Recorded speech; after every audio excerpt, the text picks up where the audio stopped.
बिस्मिल्लाहिर्रहमानिर्रहीम। अस्सलाम वालेकुम दोस्तों, कैसे हैं आप सब लोग। उम्मीद है सब खैरियत से होंगे। आज हम डिस्कस करेंगे डिफरेंट प्रॉपर्टीज़ यूनियन की, जिसमें इंक्लूड है कम्यूटेटिव प्रॉपर्टी होगी यूनियन की, एसोसिएटिव प्रॉपर्टी होगी यूनियन की। ये हम डिस्कस करेंगे इस वीडियो में।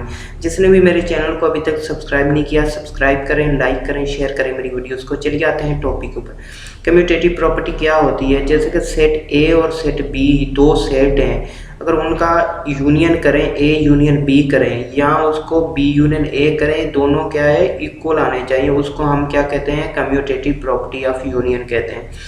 फॉर एग्जांपल जैसे कि सेट ए में एलिमेंट है 1 2, ठीक है, और सेट बी में है 2 3। तो इसका हम जब ए यूनियन बी करेंगे तो ए यूनियन बी क्या होगा? ए यूनियन में क्या करते हैं, हम कंबाइन कर देते हैं दोनों सेट को। तो जब कंबाइन किया तो सेट क्या है? 1 2 3 आए, ठीक है। ये हो गया ए यूनियन बी। अब बी यूनियन ए क्या होगा? बी के एलिमेंट हैं 2 3 और ए के यूनियन है 1 2। तो इनका जब यूनियन करेंगे तो ये भी इक्वल हुआ 1 2 3 के। तो मतलब ए यूनियन बी जो कि इक्वल है बी यूनियन ए के।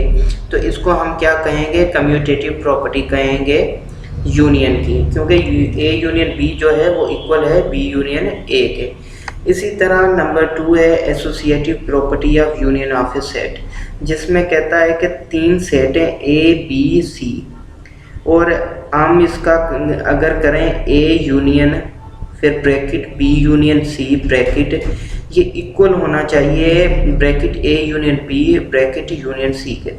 सबसे पहले हम क्या करेंगे? बी यूनियन सी करेंगे, ठीक है। फिर उस जो वैल्यू हमें मिलेगी उसको यूनियन करेंगे ए के साथ, और वो इक्वल होनी चाहिए किसके साथ? ए यूनियन बी करेंगे, फिर जो वैल्यू मिलेगी उसको यूनियन सी करेंगे। ये दोनों वैल्यूज जो हैं, जो आंसर आएंगे वो इक्वल होने चाहिए। फिर हम कहेंगे कि ये जो एसोसिएटिव प्रॉपर्टी जो आप यूनियन की है ये सही है।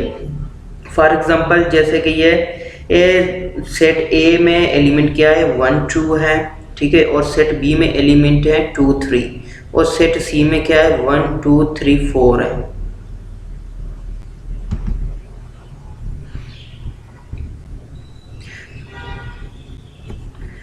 ठीक है, तो अब हमने क्या किया? सबसे पहले ए यूनियन बी किया। तो ए यूनियन बी किया तो आंसर आया 1 2 3, क्योंकि ए क्या है? 1 2 है और बी क्या है? 2 3 है। तो जब यूनियन किया तो इसका आया 1 2 3 आया।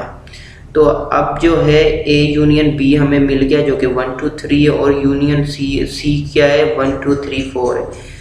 अब जब ए यूनियन बी को यूनियन किया सी के साथ तो आंसर क्या आया? 1 2 3 4 एलिमेंट आया, ठीक है।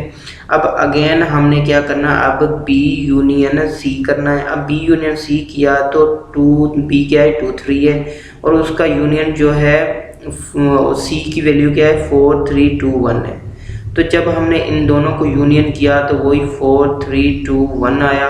अब जब इसको बी यूनियन सी को यूनियन ए करेंगे तो आंसर क्या आएगा? वही सेम आएगा 4 3 2, जो उसमें के ए यूनियन बी फिर यूनियन सी इक्वल होता है ए यूनियन फिर बी यूनियन सी के। उम्मीद है आप लोगों को समझ आ गया होगा कि कम्यूटेटिव प्रॉपर्टी क्या होती है और एसोसिएटिव प्रॉपर्टी क्या होती है यूनियन की। Thank you.